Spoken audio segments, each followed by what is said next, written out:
Huntsman, and we got John with Heavy Set Knife Co. I guess we're going to start calling him. I think he needs to change the name of his channel too, but because he is making them knives. Uh, Howdy, Gabe. How you doing? doing all right. Just out on a little hiking trail. I oddly get decent service out here, so we're just gonna go with it. Uh, Now I will forewarn everybody. I'm out here with about a half a charge on my phone battery and everything. I'm just hiking, and so if all of a sudden I have to kind of let everybody go or something like that, it's just because I'm hiking on a muddy trail. And actually, let me see if I can. No, I'm not even going to try to flip the camera around. Actually, I'll just flip it around like this. I Yeah, mean, look at how muddy this all is and crap, and it gets even worse. So, yeah, no, yeah. hiking on We the. haven't done a Sunday chat for a while, man. It's good, good Yeah, I'd time. like to try to at least every other Sunday, but I'd like to try to eventually get it to every Sunday to do a chat. Yeah, I've been experiencing a weird term with my channel right now, and I don't know if this is happening to you. I know we discussed it a little bit, where my views have tanked. Dude, mine's the same way. And prior to us, I don't even get 200 views on my shorts. Not even 200. From no, thank 3,000 down to 200. Yeah, prior to me doing that Montana Knife Co. live stream with you, I was getting 3 to 5 to pushing 10,000 views per short, just on any random short. I was Right. getting that, and then now same thing. I can't get 200 views on a. And I saved them and hid them from my channel. Those two lives, I hid them from my channel because I wanted to see if after 2 weeks of hiding them, it would start going back up. And it's not. It's just ever since that, dude. And I don't think it was necessarily that live that we did, but I think something in that time frame, and I attribute it to potentially maybe that live. I don't know. Maybe something rubbed them the wrong way, but it my views tanked. Yeah, I know I've talked to a few other YouTubers, and especially like anything knives and guns. If it's not gay, then they're like putting a band hammer on it pretty bad. So, um, Right. I've talked to a few other guys, and they're all kind of experiencing the same thing. Like I think we're kind of getting hit with it a little harder because we're kind of in that like 10K sub kind of range, but Yeah. still. So I actually, I think one of the topics we were going to discuss today during our live was some of what's going on with Crucible and the steel industry in general. And what's interesting is I decided to have my laptop up like you do sometimes in the background, your computer up.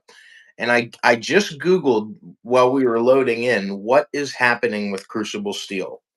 And the first AI overview that came up on Google was Crucible Industries in New York filed for Chapter 11 bankruptcy protection on December 12th of 2024.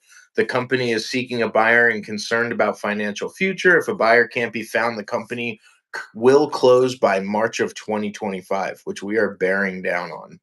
Yeah, so I've been kind of wanting to talk about Crucible too because well actually real quick like Josh Dadbod joined us in the uh chat here, Yeah, I and see that.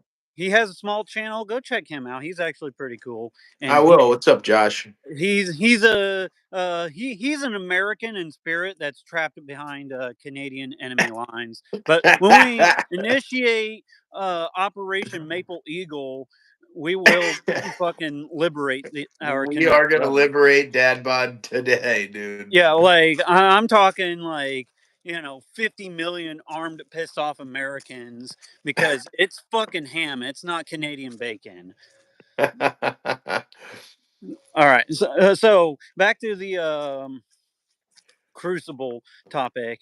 So I kind of got a few different opinions on it. Um, One of the opinions I got is I do think that I don't think CPM steals are just gonna go away. I No. think they're too popular for that. But what I can see is like some other company buying up or getting the formula for the steals and then just rebranding it. But then they're gonna make out like it's like the newest, latest, greatest thing and just like charge out the piss, ass for it. I could potentially see that. Right. But something else right now too, and I think we've already been seeing this a tad bit, is I've been seeing people having some quality control issues with CPM steels. And if you think about it, if you're working for a factory or a company or something like that, and you just were told like, "Hey, you're losing your job in a month," Right. you're not really going to be putting that much into it. So even Josh Dadbod just did a video on his thing, and he completely warped a White River Knives FC5, Really? batoning it through pine. Really? I'll have to Yeah. go watch the video. And what's interesting about that is I know they issued a warning stating that they were going to have um, on the 25th after the 24th, declaring Chapter 11. I know they have 158 employees that the plant was going to be laying off and all this stuff. And there is actually an auction on February 4th for the assets of Crucible's stuff. Now, I'm no genius here, but it's February 2nd, and I think Crucible's going to shut the doors, man, and that's definitely a worry. But Crucible Industries LLC makes CPM steels. Crucible is a Syracuse, New York company, and apparently, from what I've heard from some inside sources, that it's a pretty heinous place to work, and pretty just messy and sloppily ran. And that's unfortunate because there's a lot of people in the knife community that have built, such a, if you look at a nuke, you look at a cell, dude, the nucleus of that cell is where, the materials are coming from. And I think they play a very important role that I don't think that they put enough mind to throughout this whole situation. Now, what I think about that is that K steels are going to go through the roof. Boulder and Udahome are going to go through the roof. Your M390, your LMAX, your um,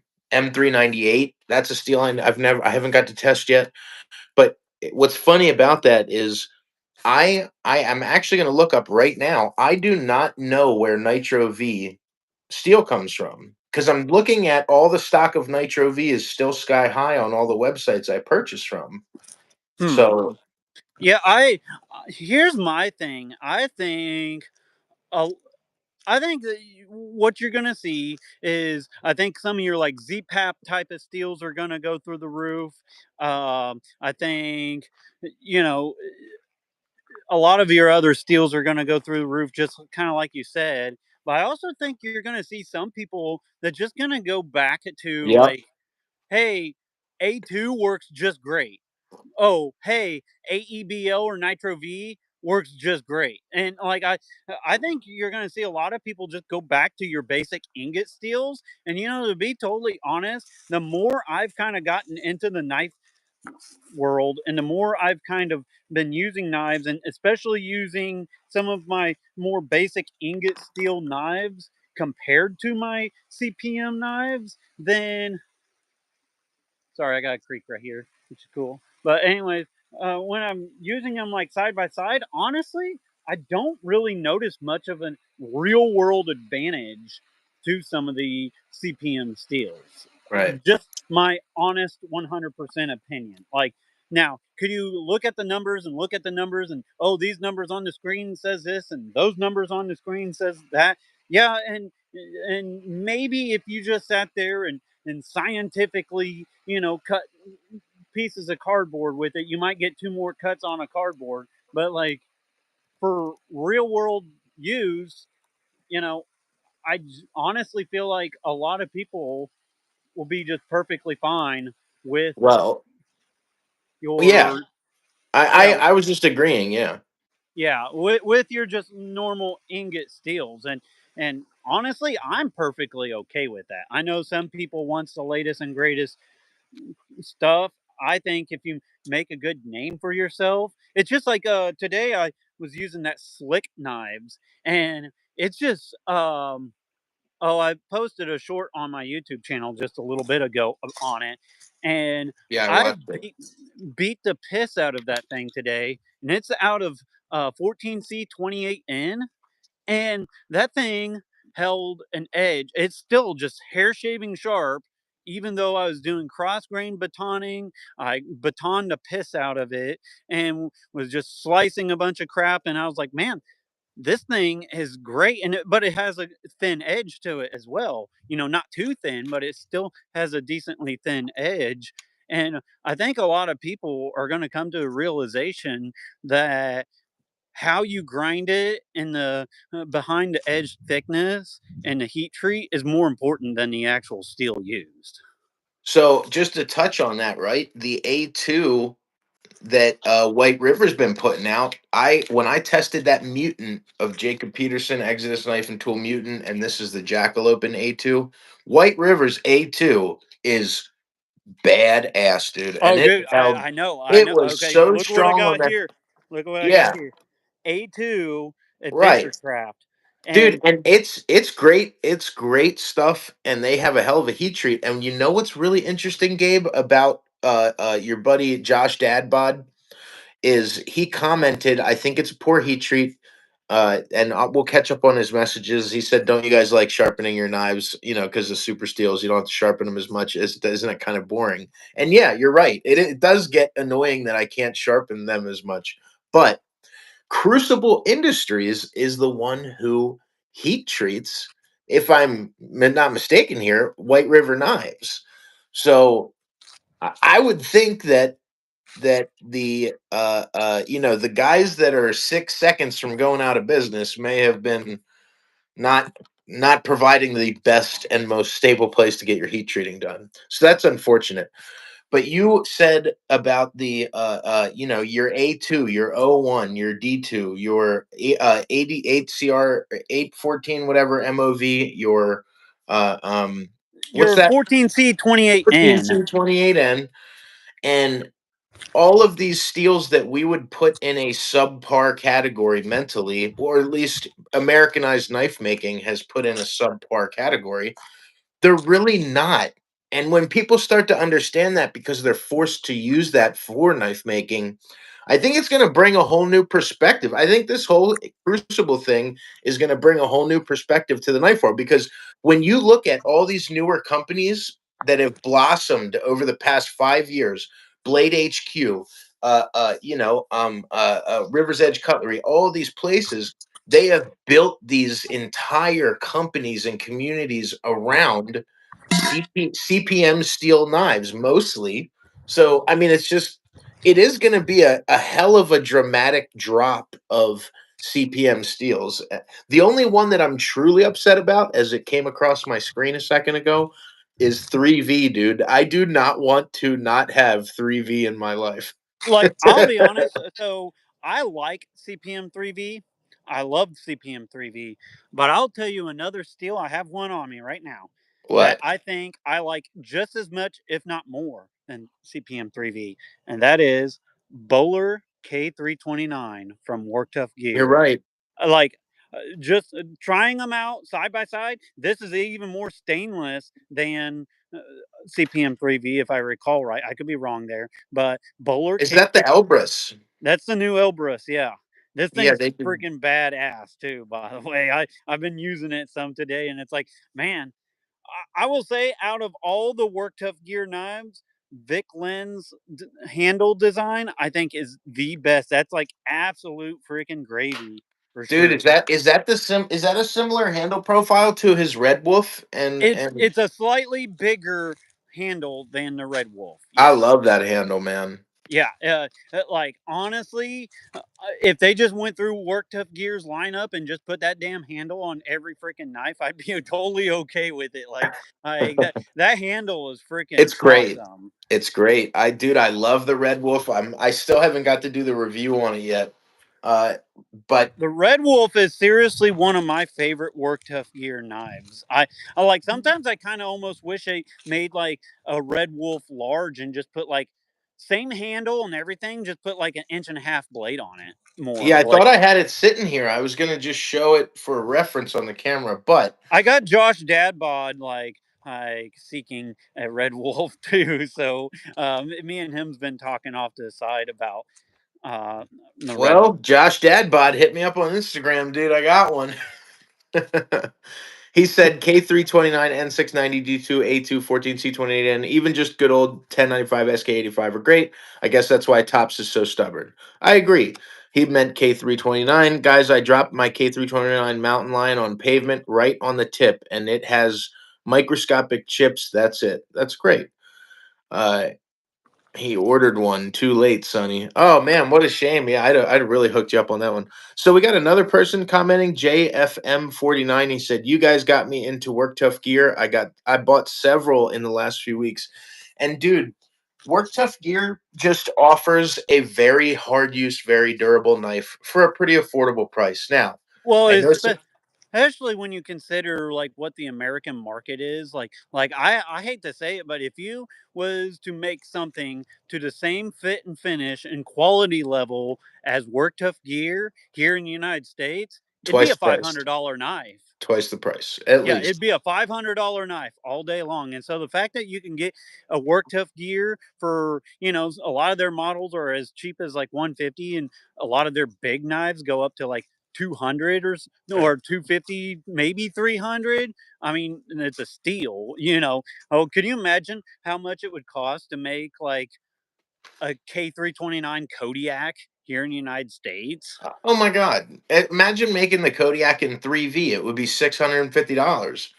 But the Commander, dude, this is the one that I've been waiting. I got Scabs test for the CCK Jed Hornbeak out today. It's gonna drop tonight, but finally Awesome. I'm I cleared eager up to watch room. that.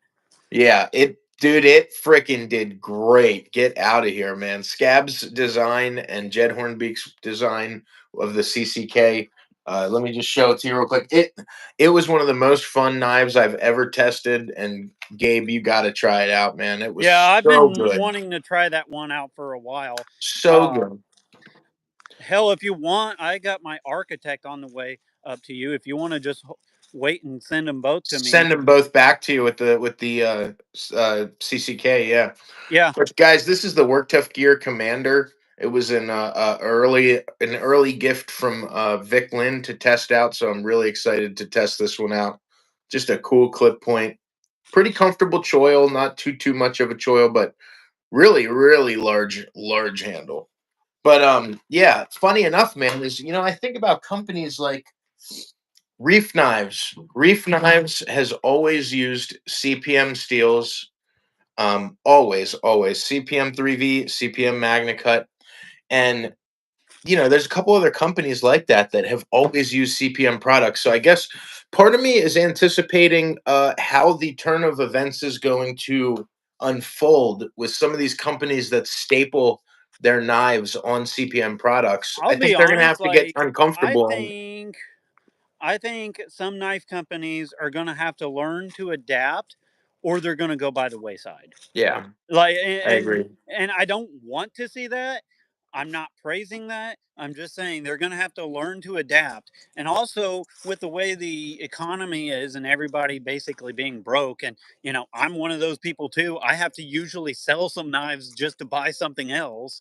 Um I honestly think some companies are going to need to learn to be a little more competitive with their pricing and stuff too. So, I think we're going to see a lessening in price. I think.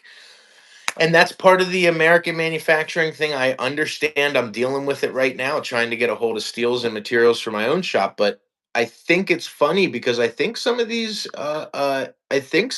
knife companies are going to have to start understanding that there was that craze about 3 4 or 5 years ago in that time frame where everyone realized that if it says CPM steel on their knife as a material, that they can charge a significantly higher price than we would have thought was coming 5 years ago. well, So me and you kind of discussed this before, and I want to bring it up again because it's kind of pertinent to this topic. But while I think a lot of the CPM steels are great and while I think they may even be superior, I personally think a lot of the numbers on these CPM steels has been kind of exaggerated. Yeah. And also, I will say, having a conversation with Jacob from Very Good Knife Company, he heat treats all of his own knives, and there's not very many knife companies that actually heat treats their own knives anymore. Who And so heat then, treats their own knives? yeah, and so Who what? does? I meant that's what I was asking. Oh, Who who heat treats? doesn't? No, who are you just talking about that heat treats their own knives? Jacob with Very Good Knife Company. Jacob heat treats them? Oh, very good knife company. I was thinking Exodus. Sorry. Every time you Yeah, say no, no. Jacob, I think Jacob Peterson. with Very Good Knife Company. Yeah, He treats yeah, his yeah. knives. Well, what he was saying is, me and like three other YouTubers all came to him saying the same thing. Like, dude, I'm testing your Nitro V, and it's just as good, if not better, than most people's Magna Cut. And he's like, well, that's because most people don't heat treat their own knives. They just send them in big batches to, big name heat treat facilities. And then what he was saying too, and I think he's right on this, is a lot of times they'll come out with a new steel, we'll say Magna Cut, and these heat treat facilities will scale back what the full potential of like Nitro V is, for example, but then it makes To push the Magna Cut narrative look like of the it's that Magna much Cut. better And when that's what's interesting, Gabe, is I think as you're going to start seeing from me, just like Very Good Knife Company, I think you're going to start seeing from me.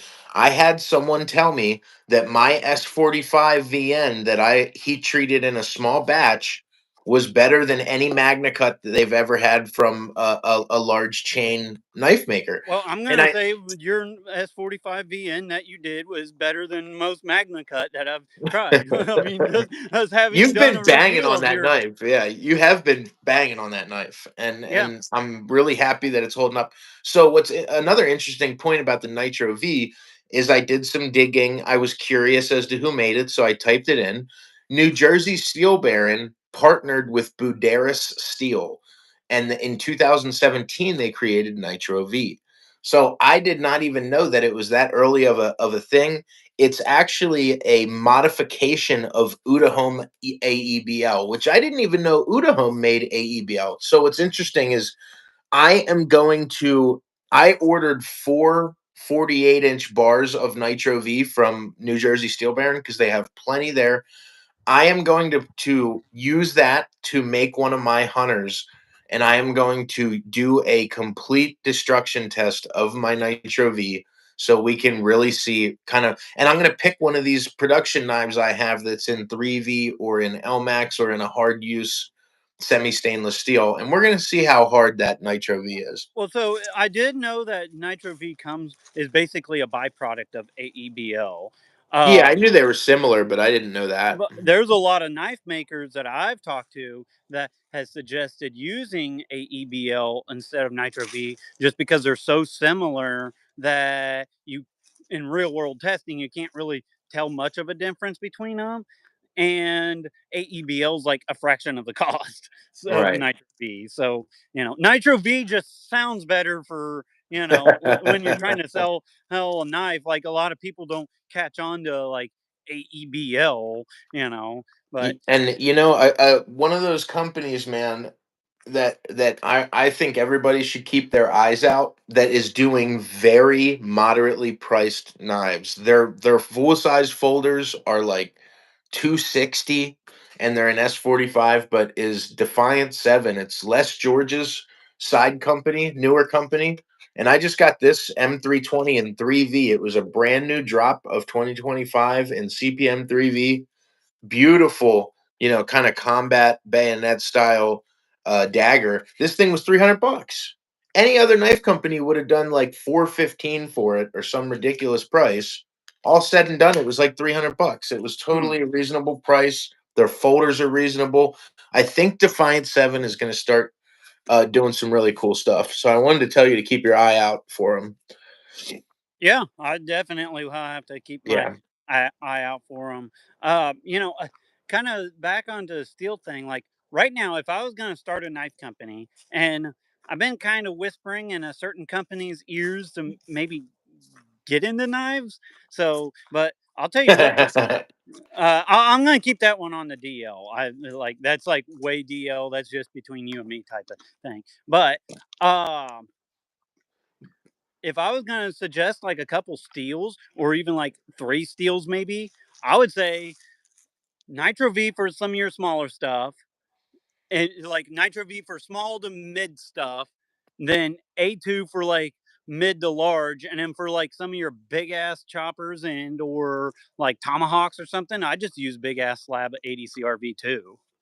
And that's why I ordered two big bars of 80 CRV2 and some more Parks 50 because I want to start tweaking some larger chopper designs out of 80 CRV2, which is funny because let me grab it super quick. But the funniest part about 80 CRV2 is I have been having some crazy good results with it, and it's actually been coming from, of all places, which is a guy I don't know much about and a maker I haven't ever had their knives until this one. The 80 CRV that TKL Knives used for these mercenaries, they did do some kind of nitride coating on it. But dude, I actually got this blade wet and put it away wet when I was in Virginia, and I came back and it was not rusted at all, and I was really surprised. So I think I'm gonna do a whole video on this 80 CRV2 because I think that's another one of those kind of kooky myth things where like it's just gonna poof rust.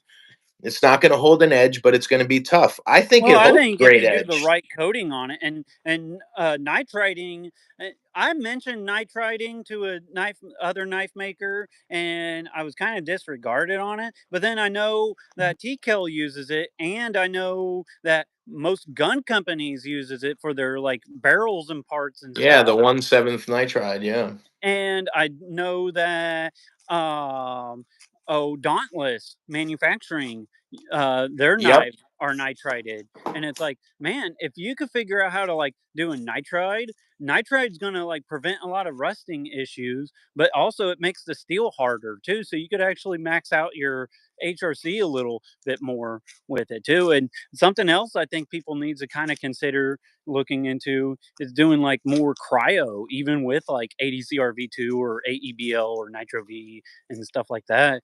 And so, just something else to consider. I'm gonna do some digging with that 80 CRV2. So chivalrous plug, guys. Heavyset Knife Company is my LLC. All the stuff that I'm dropping, like some of these hunters, this is my basic hunter model. It's going to be a Nitro V, 20 CV, 3V. I have a bunch of them. Then this is just a prototype that's all looks all funky because it's not finished. But this is the The XL Jägermesser, hunter, huh? the Jägermesser. Yeah, the Jägermesser. This is the XL hunter. So what I'm saying is I'm going to be one of those people that's going to be dabbling with other steels. And ADCRV2 is one of the ones that has been on my list for a while that I really want to tinker with the heat treat and kind of see if I could tweak it a little higher on the HRC and maybe try to get a little better on the corrosion resistance. So real quick, let's hit uh, JFM49 said that is exactly what Bradford Knives is facing right now. Advertised HRC of 63 to 64 on Laren's new steel, but barely hitting 61 in testing. So, guys, that is a really interesting topic that Gabe and I have discussed on a previous live. What drives me crazy is if I was a home builder or a deck builder and I was always ordering lumber, and that lumber every time I ordered 2x6s, they came 2 inches short. That would not be acceptable. I would harp on it. I would say there's an issue here. Almost every time I see a YouTube reviewer testing the HRC of knives that have the HRC listed on their website or card of authenticity, it's about a point or two lower on almost every time. So why is that such a widely accepted thing? You know what I mean? If they're listing that their Magna Cut or their 3V whatever is at 60 to 61, why are we just allowing it to be okay at 59 or 58.6, or oh well, sometimes the heat treat. I don't want to hear that. You could tell me within a half a point where you want it, and I am, as far as most heat treating knife makers go, I've been doing a lot of batches lately and learning quite a bit, and I do cryo with liquid nitrogen, but I could get you within a half a point. So if I can do that, these big places that use 12 bar quenches and vacuum furnaces and hot sand to do their tempering, I don't understand where this disconnect is coming from. You know what I personally think it is? Is it's kind of back to the topic we discussed earlier.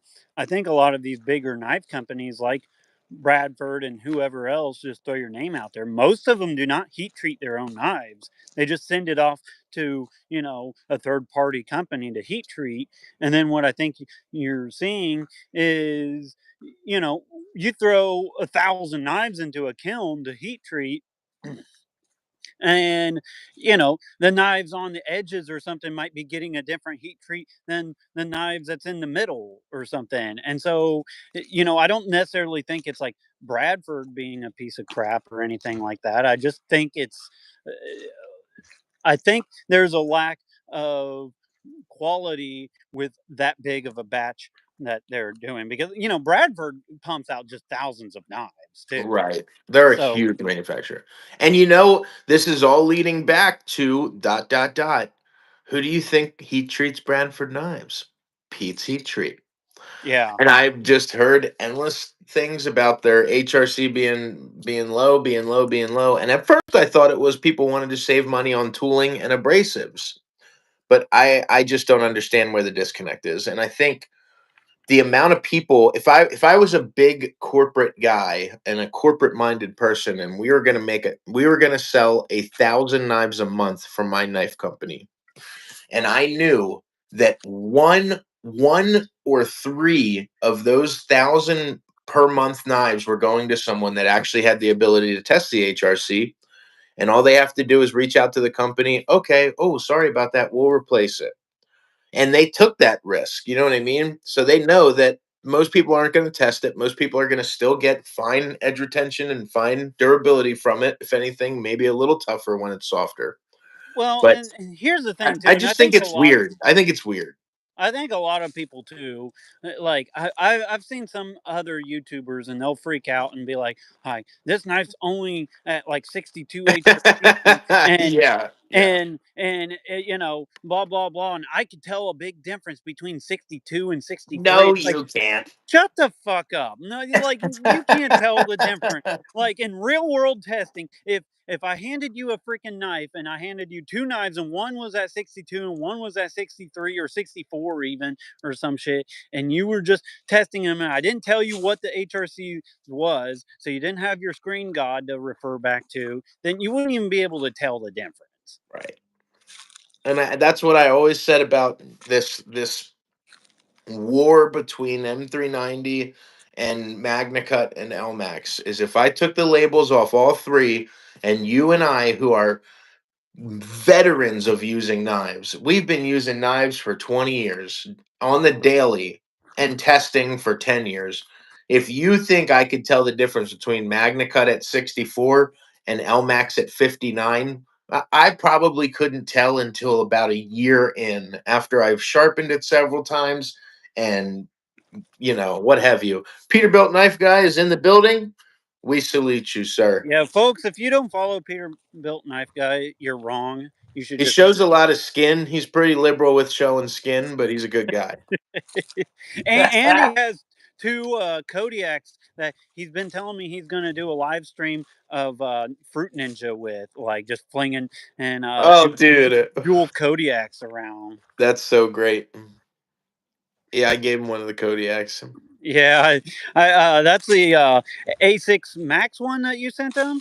Yeah, that's another thing, man. Work tough gear, known for tough knives. I understand. So I actually did a little bit of digging with the A6 Max, and I found some interesting stuff on a Joe X video that I went and dug through.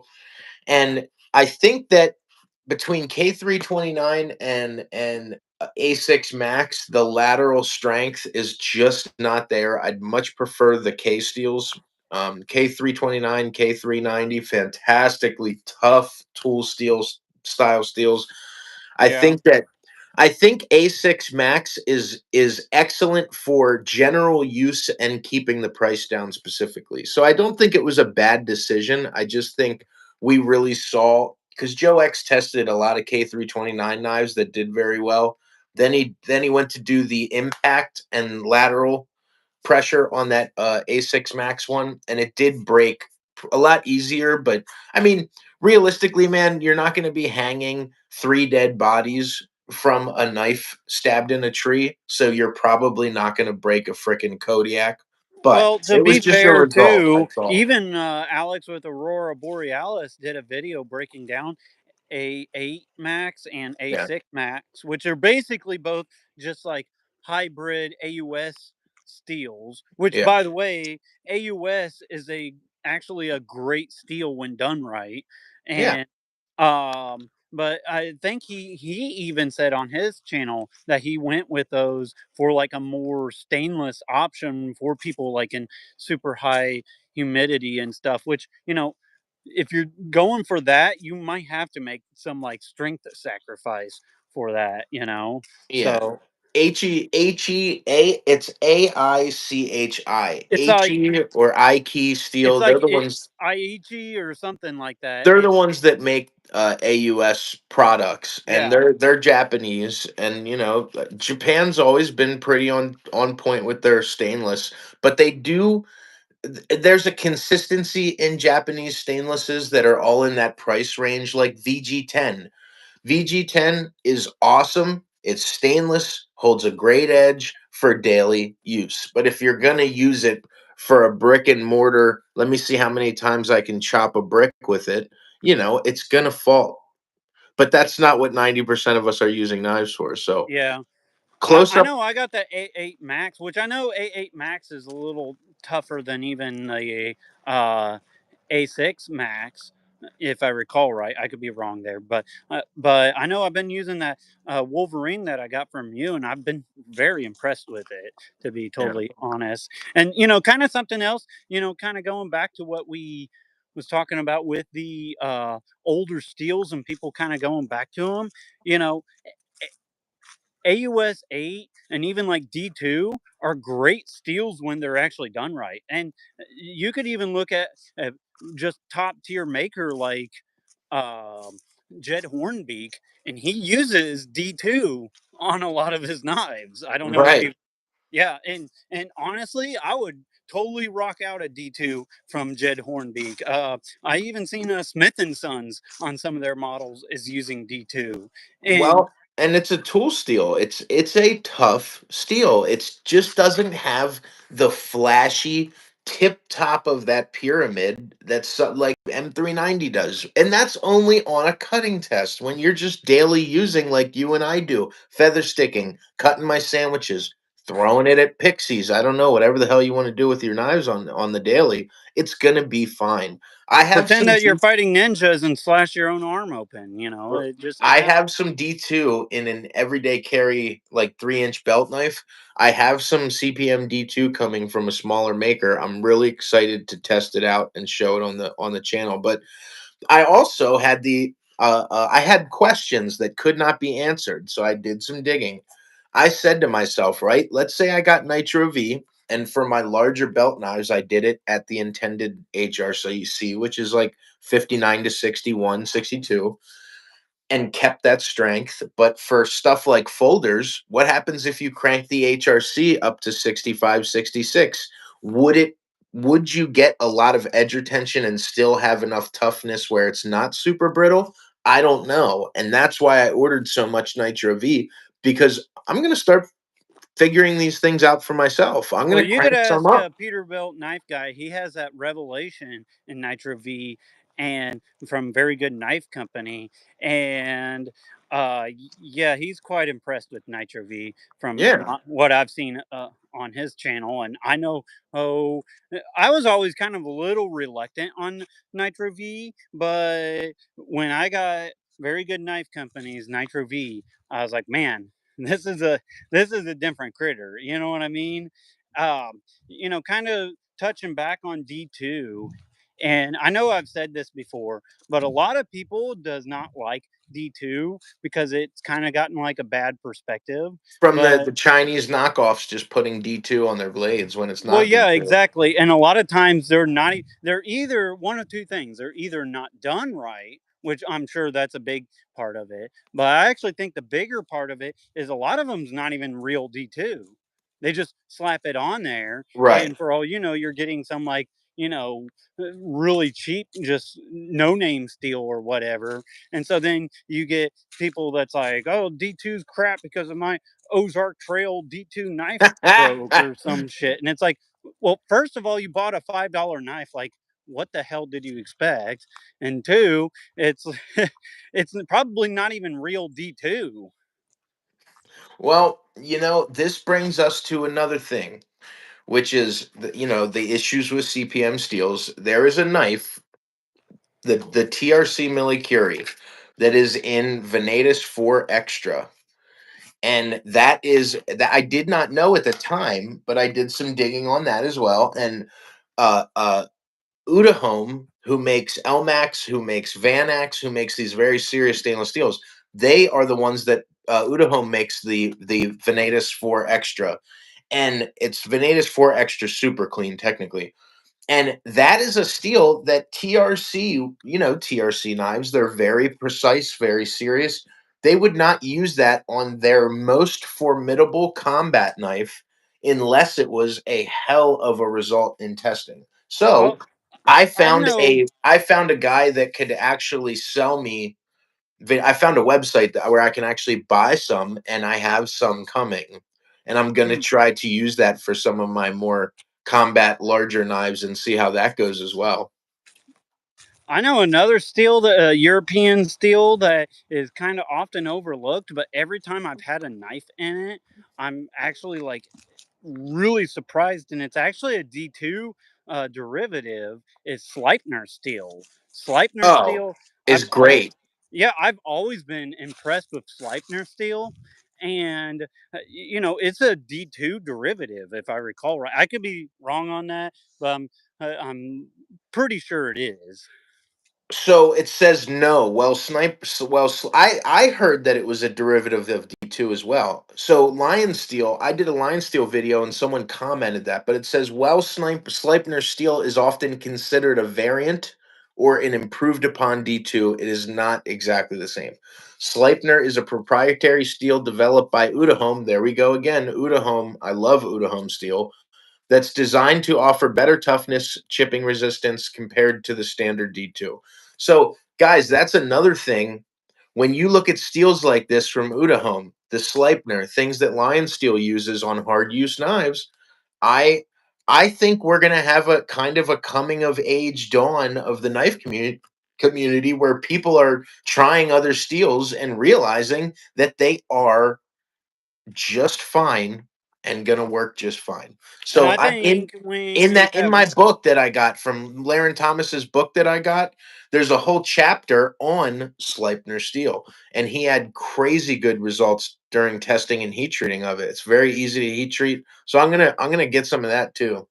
Yeah, I actually think that when you see people going back to some of your more age old classic steels, and when you see more people going back to just heat treating their own steels in small batches, I think people are going to come to realize that some of the steels that's been around for 20, 30, 40, 50 years or There's a more. reason. Yeah, well, there's a reason that they've been around for so long, but I think also a lot of people are going to realize that they're damn near just as good as a lot of these CPM steels. And I kind of like I said earlier, I think a lot of the mystique of CPM steels are just marketing hype more than anything else. It's just like when I went to Blade Show, I'll tell you what, like me and my twin brother went down to Texas Blade Show, and it was just literally signs and flashing lights, and it's like Magna Cut, Magna Cut, Magna Cut, Magna Cut, like all in your face. And it's just like, okay, like it makes me almost not even want Magna Cut. Like, okay, like when I see like all the sheep chasing after something, it makes me want to go the opposite way, you Right. know? And So just like you said, Gabe, and then we're going to hit on a couple comments, guys, I promise. But it's just like you said earlier. When you got an industry built in America on CPM steels, just like there's fishy stuff in healthcare, there's fishy stuff in insurance, there's fishy stuff in cars and the industry of automotive industry.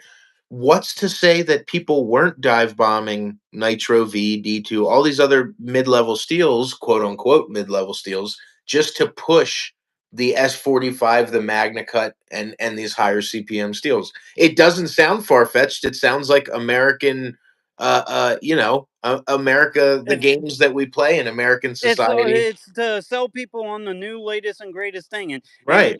mark my words, if CPM wasn't going by the wayside, which I got kind of one more thing I'd like to kind of ask about that. But if CPM wasn't going by the wayside, then they would have come out with some new steel and have been like asswipe 2000 steel at 88 HRC supposedly, and everybody would be like shitting on Magna Cut. Be like, man, I gotta like sell my Magna Cut like right now so I can get asswipe 2000 at 88 HRC so I could cut cardboard with it.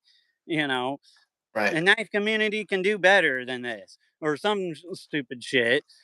So, but what I was gonna bring up about CPM or Crucible is if all these knife companies was buying it up and everybody was just chasing after CPM steels for the past 10, 15 years, how the hell are they even going out of business? Like, there had to have been some You major had to have shot yourself in the chest with the demand in American knife making for that steel. You're right. It's yeah, like crazy. there's somebody somewhere, and I'm sure if you really delved into it, I'm sure you're going to find somebody somewhere was skimming a little too much off the top Yep. and basically plunged that whole thing into the dirt. Like Well, and it, you said Asswipe 2000, and that made me think of this new prototype CPM steel. They're calling it affectionately Magnamax. I've heard about Literally, it. I it don't is even. it is Magna Cut with a dash of vanadium. I think from what I read before. I'm trying to find the thread right now, but I can't find it. I think it's Magna Cut with an extra splash of vanadium, and literally, maybe in testing we'll have a 4% better edge retention turnout. Who gives a shit? Like, Gabe, who gives a shit, dude? Well, yeah, Oh, exactly. And it's kind of like I said earlier too. If some of these oh. people will just like lose their mind over like 1 point of HRC, and in real world testing, you're not going to notice a point of HRC. Not at all. So let me hit it just a couple of these comments, guys. Peterbilt Knife Guy, love Nitro V. We love you. Splitting Slices says otherwise. Oh, he said something about the heat treat. Entire heat treat testing slash issue is really nothing more than an industry gimmick, and that's what we're discussing now. Close Up Knife Reviews said Compliance Edge, TCal, and Carruthers are highly sought after. I have the TCal. I have a Carruthers in the Delta 3V. We'll see. We'll see how the testing turns out. But Josh Dadbod, maybe just me, but I'm more interested in design and quality other than steel. And that's like I said to Gabe about my Hunter. I want the handle to be so darn comfortable that it doesn't matter what the steel preference is. So then Rafi Basilius said hello from Egypt. Hello. Uh, Close up said, I will tell you, Carruthers Delta heat treat is awesome. The sword bending at 90 degrees is awesome. And if they were start a small company, I'd be the highest, and I could be. So, interestingly enough, if you talk to guys like Gary Creeley, who have been knife steel nerds since before the term even came out, they will tell you that sadly, the Delta heat treat protocol is kind of a farce. It helps about 5% over regular 3V, and it's essentially just a little softer to have a little better toughness, but or some kind of additive during the process of austenitization, which is not nothing crazy. Oh. Sorry, go ahead. Oh no, it's fine. I can't help but just chuckle when people comes up with these silly terms, and it's like Delta, heat treat protocol. Right. Like okay, like how about you put some red flashy lights on it and some glitter or some shit just to try to market. Like a lot of these terms, and you see it really big into like quote tactical gun world too. Is it's all just like marketing BS. It's just like one of them, and this is kind of going into the gun world a little bit, but people will be like, oh, it's a free floated handguard on an AR-15. It's like an AR-15 has a gas block and a direct impingement gas tube going all the way back to the bolt. It's not free floated, whether you put a free floated handguard on it or not. But like people are so stupid that they don't even recognize that. It doesn't really help with the accuracy or anything like that. I will tell you what, guys. When I was at the company that shall not be named, God forbid I say the name, Survive. When I was at Survive, it what broke the steel stuff for me, Gabe, truthfully, it only happened about a year and a half ago. That was when I did a test video trying to physically break a knife in K890. Bowler Steel, who makes M390, they make the K steels. They made K890 Super Clean, which is actually a cold work tool steel. And I swear to God on my life, it was a Scandi grind, a zero ground knife at 110 thou thick, maybe. And I could not break it or chip the edge to save my life. I literally tried with all my strength to break the tip off of this knife and could not physically do it. And that's when I was like, okay, this steel shit, we haven't even scraped the surface. Because by the time you see one YouTube video with 100,000 views of some American-based stainless steel that's crazy good edge retention, you immediately, we don't even think this happens, but most of society sees that and already imprints that that steel is better based off of this one or two videos or threads on blade forums that they see. They're not like you and I. They haven't tested 84 steels in the past 2 years to really know that the difference is minimal at If you best. seriously want to lose IQ points, go on to Blade forums. Right. Oh Like God. every single thing is basically like back in Nam survived for 35 years. My buck, you son of a bitch, or something like real stupid like that. Like about 90% of Blade forums is that, or it's like massive just hand jiggering contest or something. And like I said, if you want to lose IQ points, go on the Blade forums. And Uh, if you are a diehard Buck Knife fan, do not watch Peterbilt Knife Guy. He will upset your dreams. I've been gonna work on a meme, and it's gonna be like hi, like three different retarded dudes, but each one is like slightly more retarded than the next. And like there's gonna be like the Buckaroos, and they're like kind of retarded, and then you're gonna have the Moratards, and they're like And then the even more. Benchmaters. Well, no, no, no, no. The third and final one's going to be the Ozark Trail. The people that saying that the $5 Ozark Trail Walmart knife is just as good as Oh, anything else. Like that's going to be like the really retarded ones. yeah, But that Ozark trail knife is the only knife I know that could make a buck look good.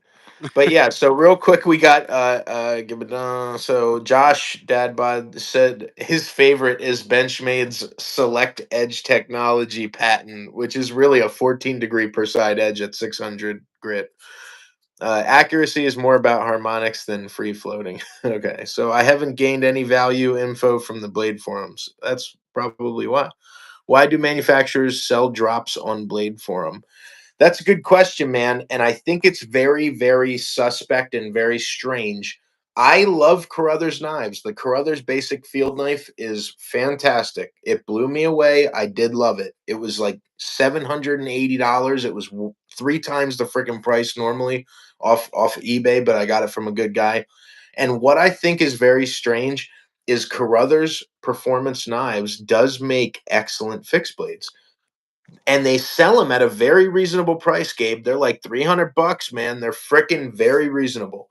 mhm. Why are they only selling on blade forums? in a secret chat where you have to get in just at the right time, then That's kind of email gay. them. Like Then you honestly, have that's to kind of email them, Gabe, and clarify that you ordered on Blade Forums and clarify your payment. Why not just sell from a website? What is happening? What did I well, I'll miss? tell you what, I don't there's um I don't even want to some be a people. part of it. No, I wouldn't be a part of it. And somebody that can't. I mean, putting a website together is easier now than ever before. So, like, I personally wouldn't if they're not on a reputable dealer or they don't have their own website. I wouldn't buy from them. Like Yeah. that's just me personally. Kind of going back to the gun thing a little bit. Josh Dadbod kind of brought up the accuracy is kind of more due to her harmonics and free floating. It kind of really depends on the rifle, but I will say with a semi-auto with some kind of gas system to it, you're not free floating it really. So if it has a direct impingement or a gas piston or anything like that, there's no real such thing as a free floating. Now, where you're going to notice free floating will make a difference is if you have some like precision bolt action rifle or something along those lines, then that will actually make a difference. I Dude, I'm I so do work excited. in the gun industry. I'll kind of keep the name of the company I work for out, but I actually make guns for a living, so I kind of know a few things about them. But So February 8th in York, Pennsylvania. If anybody's a fan or anybody's in the York or Lancaster or Central PA area, there is a I'm really excited, man. At the York York Fairground, whatever it is, they're having a tri-county gun dinner thing. It was like $100 a ticket, and they raffle rifles and stuff. I'm super excited. It's February 8th in York, and I'm going. I can't oh, wait. that's cool. That's Yeah, cool. it's I'm the Susquehanna Valley Gun Bash, is what it's kind of called. wrap things up because I got like 10% on my Mm, uh, phone battery right now, but so this summer I'm going to be trying to push out a lot more gun content and stuff. My twin brother will be moving up here, so we're going to be setting up the gun range a little better. And I got some like fold out barricades and walls so we can do like drills and shoot around walls and all that good stuff. that's so uh, awesome. and Josh Dadbot, I'll answer your question real quick. He asked, "Hey HST, can you tell us the name of your knife company? What's it called?" It's Heavy Set Knife Company. Am I correct there? Yep. Yep, Heavy Set Knife Company. And you'll be getting your website and your drop going soon too, correct? So, super quick, guys, the website will be live within a week. I was sick for a couple of days. I apologize. The website will be live within a week from now. I will post all about it on Instagram and YouTube at Heavyset Tactical, my channel. And in a month, I have some of my EDC 3 designs dropping in Nitro V and 20 CV. I have some of my Hunters 4-inch blade hunters, super nice, well ground, very comfortable handles and badger claw leather sheaths. They're going to be right around that $300, $320 mark in premium steels, heat treated and made by hand from start to finish by me. That drops in about a month, and they'll be in 3V, Nitro V, and 20 CV. So, Awesome. a bunch of Awesome. cool stuff going on. I keep you guys updated on my social media. Yeah, and I would when you let me know more, I will let all my people know more as well, type of thing. But all right, John, it was awesome having you on. We I'm got to hiking. do this more, man. Every Sunday, buddy. Yep, I agree. I agree. I'm hiking up back towards the house now. My phone's let me know it wants to die. So thank you guys for hopping on. And as always, be prepared both physically and spiritually. God bless and carry on.